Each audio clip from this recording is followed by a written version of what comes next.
अस्सलाम वालेकुम, मैं और बाब जहांगीर, आप देख रहे हैं प्रोग्राम व्यापार। माली साल का अब पहला हाफ खत्म होने जा रहा है। 6 महीने अब गुजरने को हो रहे हैं और हम ये देख रहे हैं कि जुलाई से नवंबर तक के जो एक्सपोर्ट्स के फिगर्स हैं, जो फॉरेन डायरेक्ट इन्वेस्टमेंट के फिगर्स हैं, वो कोई हौसला अफजा नहीं है। ख़ासतौर पर जो फॉरेन डायरेक्ट इन्वेस्टमेंट के फिगर्स 4 महीने के ऑफिशियली अब तक सामने आए हैं, वो सिर्फ $750 मिलियन के हैं। जो अगर हम पिछले साल के मुकाबले में भी इसका मुकाबला करें तो उसमें भी आप समझिए कि 26% की इसमें कमी आई है। अगर ये माहाना बुनियादों पर अलग अलग हम आपसे शेयर करें तो जुलाई में $208 मिलियन की पाकिस्तान में इन्वेस्टमेंट आई, अगस्त में फिर $156 मिलियन, सितंबर में 186 और फिर अक्टूबर के महीने में $178 मिलियन की इन्वेस्टमेंट आई है। यानी सिर्फ एक माह में $200 मिलियन से ज़ायद की हमें इन्वेस्टमेंट मिली। अब किन ममालिक ने पाकिस्तान में इन्वेस्ट किया? चाइना ने $226 मिलियन की इन्वेस्टमेंट की, फिर UAE और हांगकॉन्ग है। और इसी तरह से अगर हम एक्सपोर्ट्स के फिगर्स भी देखें तो वहाँ भी इन 5 महीनों में यानी जुलाई से लेकर नवंबर तक जो एक्सपोर्ट्स हम कर सके हैं वो अभी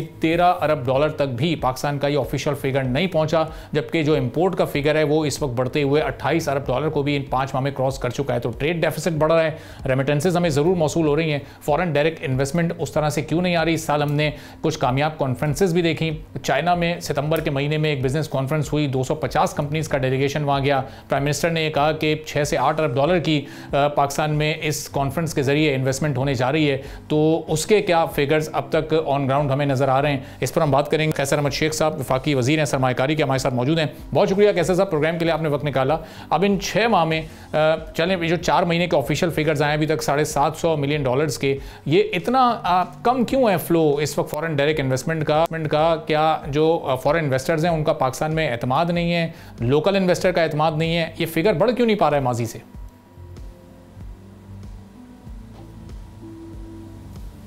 बिस्मिल्लाहिर्रहमानिर्रहीम।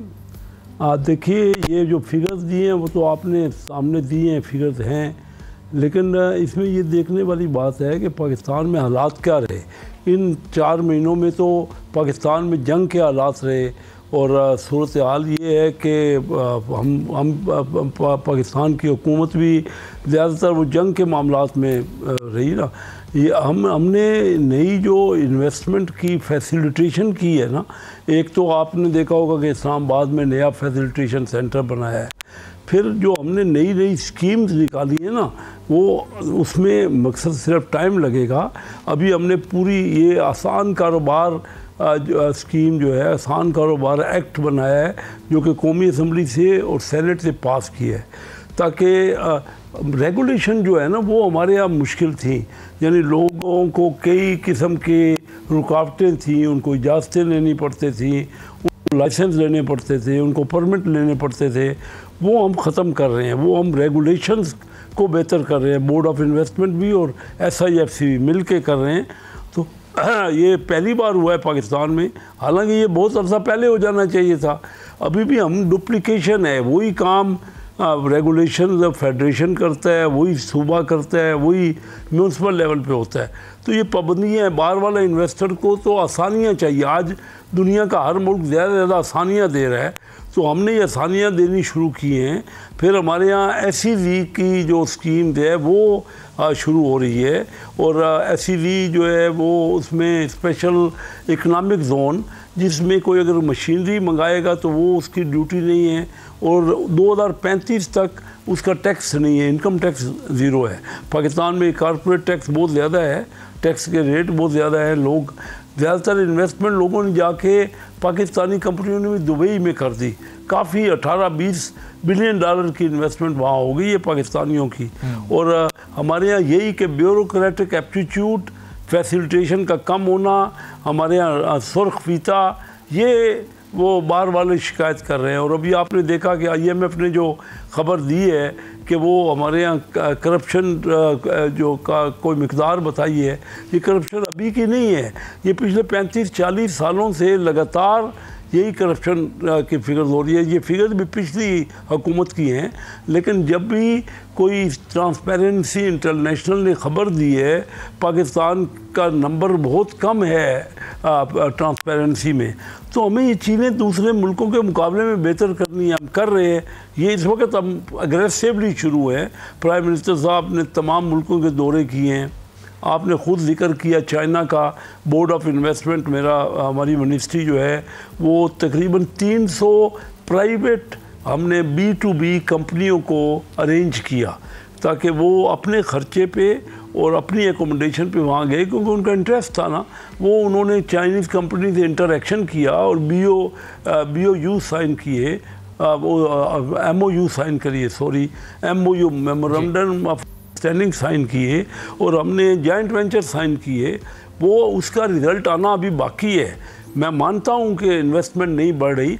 रेमिटेंस तो आपने खुद जिक्र भी किया, और रेमिटेंस हमारे यहाँ तारीख़ी बढ़ी है। तकरीबन पिछले साल 38 अरब डॉलर रेमिटेंस आई है जो पाकिस्तानियों ने बाहर से रेमिटेंस भेजी है। इन्वेस्टमेंट भी आप देखेंगे कि जल्द जो रिज़ल्ट आएंगे, जो हमने स्कीमें शुरू की हैं और जो हम दे रहे हैं। स्टील मिल की ज़मीन जो है 6000 एकड़ ज़मीन है जो सिंध गवर्नमेंट ने दी है हमें। वो हम ज़मीन जो है वो इंडस्ट्री के लिए बिल्कुल फ्री दे रहे हैं। अगर कोई जाके वहाँ पे अपने इंफ्रास्ट्रक्चर शुरू करे, बिजली, गैस, रोडें, और वहाँ पे डेवलपमेंट करे, अपने क्लस्टर बनाए, तो चाइनीज़ बहुत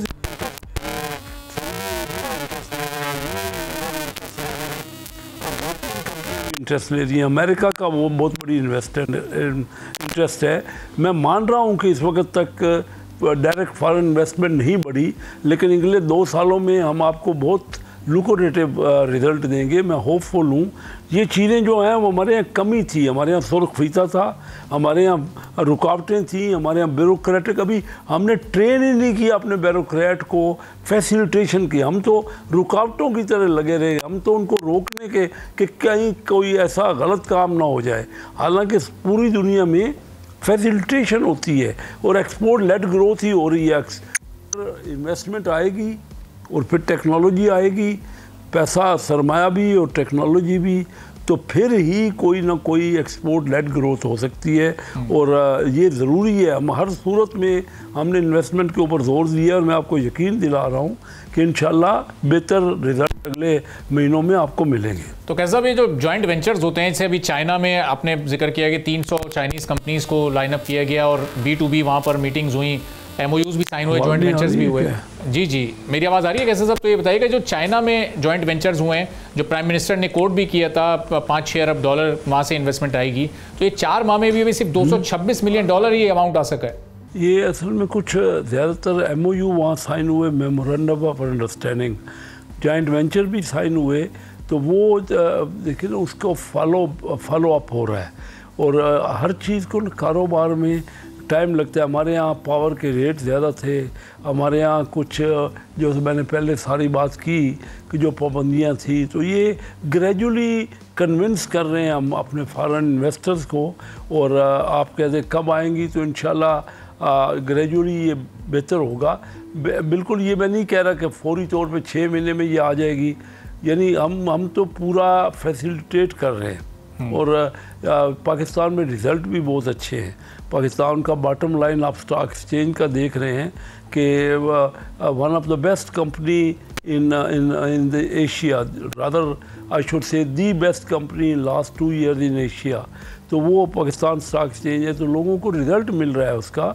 और फिर रेटिंग कंपनियों ने, तीनों बड़ी रेटिंग कंपनियों ने पाकिस्तान की रेटिंग को बढ़ाया है। उन्होंने स्टेबल की है पाकिस्तान की पोजीशन को। पाकिस्तान तो डिफ़ॉल्ट की सूरत हाल में था ना 2 साल पहले, तो वो IMF के प्रोग्राम में बड़ी मुश्किल से हमें उन्होंने एक्सेप्ट किया। और फिर हमने पूरी उनकी कंडीशनैलिटी पूरी की।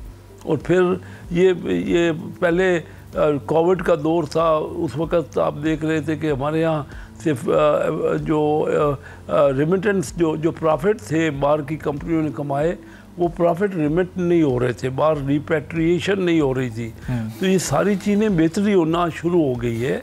और टाइम तो लगता है, मैं ये भी नहीं कह रहा कि 2-4 महीने में हो जाएगा, आहिस्ता आहिस्ता होगा, लेकिन रिज़ल्ट ज़रूर आएगा। पाकिस्तान को इस वक्त बड़ी जो मिनरल्स हैं पाकिस्तान के पास, जो रियल मेटल्स हैं, बड़ी ललचाई हुई निगाहों से काफ़ी ममालिक देख रहे हैं। जो मेरी डिस्कशन उनसे होती है वो पाकिस्तान में इंटरेस्ट ले रहे हैं।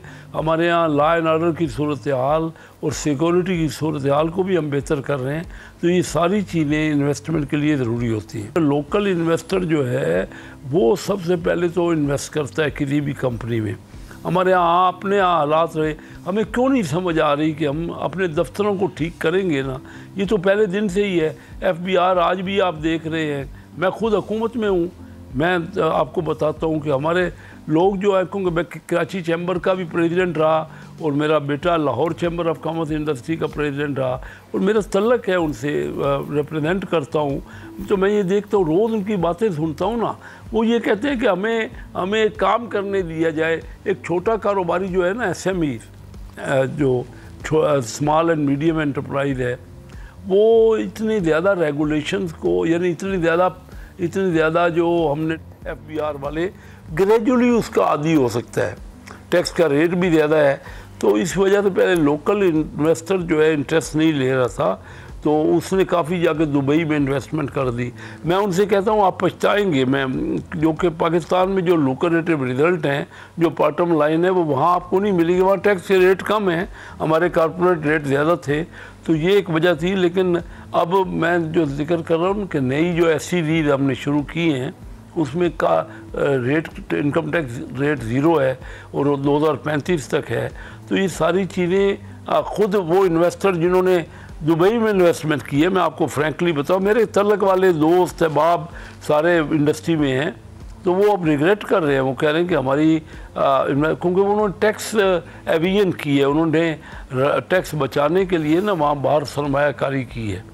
तो अभी वो पाकिस्तान में वो देख रहे हैं कि बेहतर सूरत हाल बन रही है और यहाँ पे इम्प्रूवमेंट्स आ रही हैं। तो कैसे साहब, जो मुश्किलात इस वक्त लोकल इन्वेस्टर्स को हैं, वही जो कॉमन इंडिविजुअल्स हैं उनको भी हम देख रहे हैं कि हर महीने तकरीबन 50-55 हज़ार और सालाना बुनियाद पर लें तो 6.5-7 लाख लोग जो बाहर जा रहे हैं और फिर वो बाहर जाकर काम कर रहे हैं। तो रेमिटेंसेस हमारी बढ़ रही हैं, एक्सपोर्ट्स हमारी नहीं बढ़ पा रही हैं, इंपोर्ट्स हमारी मुस्तकिल बढ़ रही हैं। हम ट्रेड डेफिसिट को रेमिटेंसेस से उसको बैलेंस करने की कोशिश कर रहे हैं। तो ये सिलसिला ये कब तक चलता रहेगा? ये हालात कब तक बेहतर नहीं होंगे? लोग इसी तरह बाहर जाते रहेंगे और हम रेमिटेंसेस बढ़ने को सेलिब्रेट करते रहेंगे? देखिए, ये भी कोई बुरी बात नहीं है, सारी दुनिया इसको सेलिब्रेट करती है। अगर हम एजुकेशन देते हैं और टेक्निकल ट्रेनिंग उनको देते हैं, वोकेशनल ट्रेनिंग देते हैं, तो हमारे ही बच्चे बाहर जाते हैं और वहाँ पे क्योंकि बिज़नेस बेहतर है तो वहाँ उनकी फैसिलिटी से फौरी तौर पे फ़ायदा हो रहा है और वो जो नो हाउ लेते हैं ना वापस आते हैं और वो टेक्नोलॉजी और वो नो हाउ यहाँ बहुत मुस्तफ़ीद होता है, काम होता है, बेनिफिट होता है। लेकिन इसके साथ साथ मैं ये कहूँगा कि हमें अपनी लोकल एक्सपोर्ट को बढ़ाना है। एक्सपोर्ट लेड ग्रोथ ने ही सारी दुनिया में तरक्की की है। ये जितने भी हमारे नेबरिंग कंट्रीज हैं ना, चाहे वो वियतनाम ले लें, थाईलैंड ले लें, बांग्लादेश ले लें, इन सब ने अपनी एक्सपोर्ट्स बढ़ाई हैं और उनकी तरक्की हुई है। हम भी अभी पहले हम ये किया करते थे कि वो बाहर से इंपोर्ट होती थी ना, उसके मैं खुद क्योंकि ट्रेड में हूँ और आपको अपना तजर्बा बता रहा हूँ कि हम ये करते थे कि वो जो इंपोर्ट थी उसकी फैसिलिटेशन ज़्यादा करते थे। हमने क्या किया, मुल्कों को जब हम FTA देते हैं ना, तो उसके वक़्त भी हमें तवज्जो पूरी करनी चाहिए। हमें हमारे क्या हुआ, दफ्तर हमारे एसोसिएशन और चैम्बरों से मशवरा भी नहीं करते रहे। अब ये देखना चाहिए ना, आज देख रहे हैं प्रेसिडेंट ट्रंप जिस मुल्क के साथ उसकी ट्रेड जो है वो बैलेंस है, जो बेहतर है, उसके जो टैरिफ को कम कर रहा है। और हमारे यहाँ क्या रहा कि वन साइडेड ट्रेड रही ना। अभी चाइना की मिसाल ले लें, चाइना को जी 17-18 अरब डॉलर तो ऑफिशियल इंपोर्ट चाइना से हम कर रहे हैं, चाइना एक्सपोर्ट कर रहा है, हमारी एक्सपोर्ट 3 अरब डॉलर है और ये अनऑफिशियल एक्सपोर्ट है काफ़ी चाइना की, जो कि अंडर इन्वाइस्ड है। तो ये चीज़ें हमने उनको FTA का फ़ायदा सारा चाइना ने ले लिया। अब उनको क्या ज़रूरत थी कि वो जब उनकी इंडस्ट्री को यहाँ फ्री मिल रहा था उसको एक्सेस, तो उनको क्या ज़रूरत थी कि वो जाके यहाँ इंडस्ट्री हमारे यहाँ लगाते, यहाँ इन्वेस्टमेंट करते। तो हमने अपनी पॉलिसियों पे भी तो गौर करना चाहिए ना। हमारे यहाँ जो रही पिछली तमाम गवर्नमेंटों की मैं बात कर रहा हूँ, कि मैं एक हुकूमत की बात नहीं कर रहा। तो अब जब तक सारी दुनिया अपना मफाद देखती है, हमने वो कम देखा है। हमारे दफ्तरों में उतनी होमवर्क नहीं होता, उतनी एक्सरसाइज नहीं होती, उतने कॉम्पिटेंट लोग नहीं हैं, हमने उनको शायद इतना ट्रेन नहीं किया, तो हमने अपने फेवर वाली बातें नहीं की। तो जिन मुल्कों से हमारी ट्रेड में आज प्रेसिडेंट ट्रम्प यूएस की ट्रेड है, जिस मुल्क के साथ, इंडिया के साथ उसकी ट्रेड जो है अनफेवरेबल थी, तो उसने इंडिया का बहुत बड़ा टैरिफ लगा दिया और वो दोस्ती सारी ख़त्म हो गई। जो कहते थे, मोदी साहब एक दिन कहते थे कि अब की बार ट्रम्प की बार तो कैसे सारी जो लोकल इन्वेस्टर है हमारा, उसकी बड़ी एक डिमांड है कि ये इंटरेस्ट रेट को सिंगल डिजिट में लेकर आए। इन्फ्लेशन बहुत पहले हम सिंगल डिजिट में ला चुके हैं, वो 40% पे चली गई, फिर हम उसको 3-4% के अराउंड ले आए। ये जो ड्यू रिलीफ है इस वक्त बिजनेस कम्युनिटी का, इन्वेस्टर्स का, वो मिल नहीं पा रहा उनको। और अभी भी कल जब हमने देखा ये जो कमी हुई है, ये सिर्फ आधे फीसद की कमी हुई है। तो ये जब एक इस वक्त गुंजाइश मौजूद है स्टेट बैंक के पास, हुकूमत के पास, फाइनेंशियल टीम के पास, तो वो इस वक्त दी क्यों नहीं जा रही है बिजनेस कम्युनिटी को, लोकल इन्वेस्टर को? बड़ा अच्छा सवाल है। और देखिए 22% से अभी कल जो आधा % कम हुआ तो 10.5% हो गई, लेकिन ये फर्दर कम होना चाहिए। हमारी डिमांड इंडस्ट्री की भी यही है और हुकूमत की ख्वाहिश ये है कि सिंगल डिजिट में आए ताकि ग्रोथ बढ़े। अब आपने पूछा क्यों नहीं की जा रही। देखिए पिछले दिनों पाकिस्तान में सैलाब आए, अब उससे हमने हर एक का ख्याल, आम आदमी का ख्याल ज़्यादा करना है कि वो उससे महंगाई बढ़ गई। और सारी दुनिया में जो इकनॉमिक पॉलिसीज़ हैं उसमें ये समझा जाता है कि अगर इंटरेस्ट रेट ज़्यादा होगा तो वही महंगाई को रोकेगा। तो हम इन्फ्लेशन के खौफ से कि इन्फ्लेशन बढ़ नहीं जाए, हालांकि हमारे यहाँ इस वक्त इन्फ्लेशन बहुत ज़्यादा बड़ा नहीं हुआ, 5 से 7% की तवक्को कर रहे हैं हम ये जो साल चल रहा है इसमें। लेकिन उसके बावजूद हम स्टेट बैंक ने काशियस पॉलिसी की है, मुतात पॉलिसी की है। एक हम लोग बिजनेसमैन तो यही चाह रहे हैं कि इससे कम से कम हो ताकि बिज़नेस को फैसिलिटेशन हो, बाहर का इन्वेस्टर को इंटरेस्ट हो और इंडस्ट्री यहाँ ज़्यादा लगे, ग्रोथ हो और कारोबार में तरक्की हो।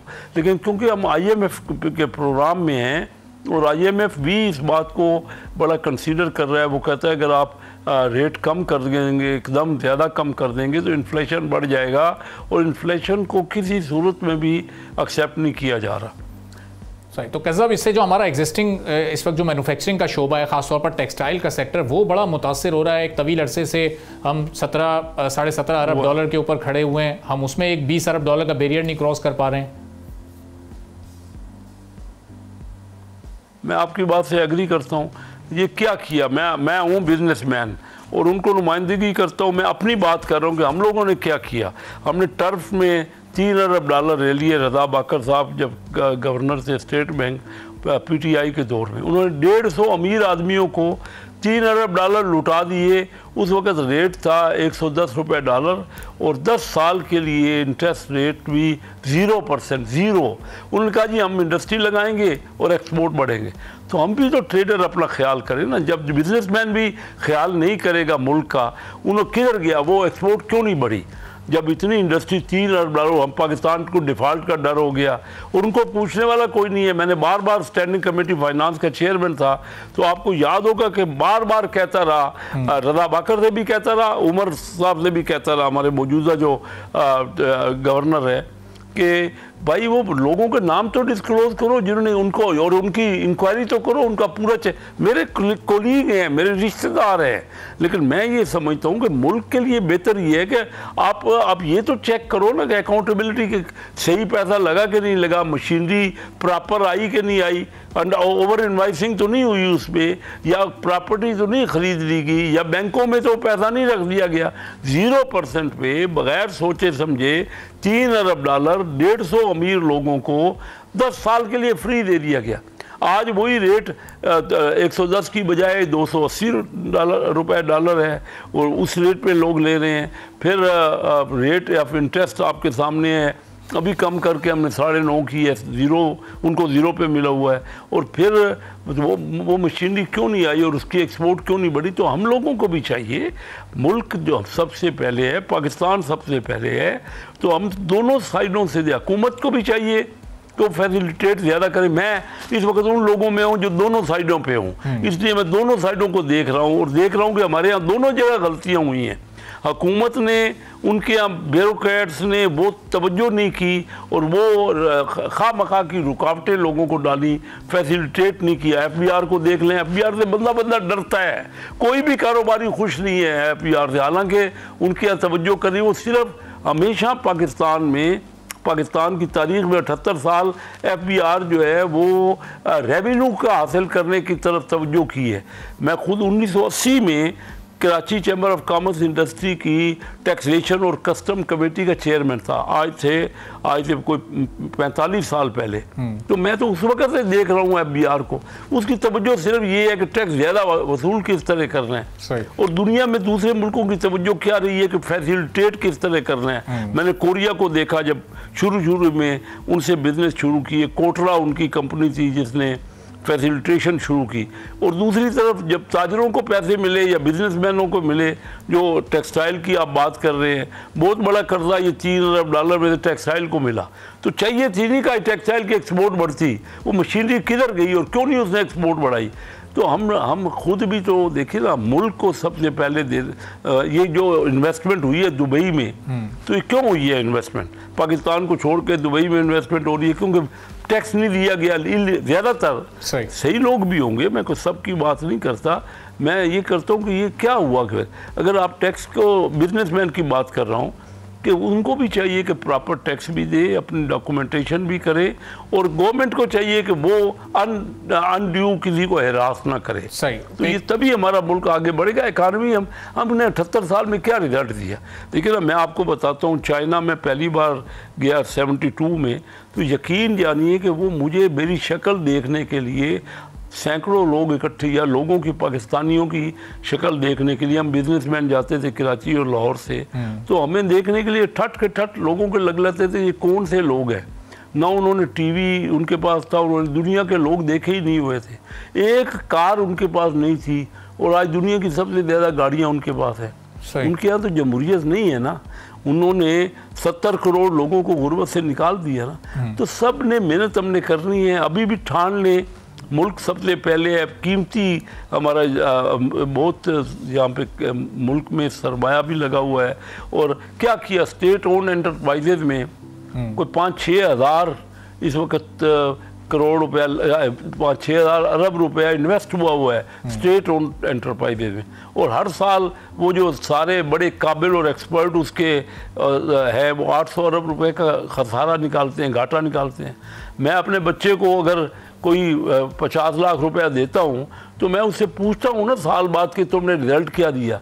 ये इतने सालों से पैसा भी लगा हुआ है हुकूमत का, और 800 अरब रुपया सालाना वो किसका जाता है? लोगों को जाता है, फर्दर टैक्स लगाना पड़ता है। तो हमने सब ने मिल के, जब तक हम कोशिश नहीं करें कलेक्टिवली, तो तभी रेमिटेंस भी आएगी, तभी हमारा डायरेक्ट फॉरेन इन्वेस्टमेंट भी होगी। मैंने खुद अपनी कंपनियों के लिए ना 2 डायरेक्ट फॉरेन इन्वेस्टमेंट किए हैं। एक LG ग्रुप कोरिया को मैं यहाँ लेके आया, और मेरा केमिकल का प्लांट है हमारा यहाँ, और एक बरनास जो मलेशिया की कंपनी है, जो सबसे ज़्यादा उनकी TCP है, वो सारा चावल खरीदती है, तो उनको हम चावल बेच रहे। मकसद सिर्फ ये कि दोनों साइडों से हमने लैकिंग की है, और अब भी वक्त है, अभी हम टाइम ज़ाया कर रहे ना करें ज़्यादा से ज़्यादा। ठीक, हम तो ये मुकाबला करते हैं जब असम्बलियों में जाते हैं ना, क्यों मैं सोच के असम्बली में गया, मैं चैम्बरों, मेरी फैमिली में तो कभी कोई पॉलिटिक्स में था नहीं, और मेरे वालिद साहब भी मुझे मना करते थे। अच्छा। लेकिन मेरी कोशिश थी कि यहाँ जाके कोई देखे, उन फोरम्स में पॉलिसीज बनाएं। अब हुआ क्या है कि मैंने तो आपसे पहले ही कहा ना कि हम 78 साल में जो तवक्कुआत थी, जो हमारी प्लानिंग थी, और जो आजकल हम इलेक्शन लड़ के जो लोगों से वादे करते हैं, तो वो वादे तो हमको कि तालीम हम बढ़ा देंगे, हम रोज़गार देंगे, हम महंगाई दूर करेंगे, वो वादे पूरे नहीं करते।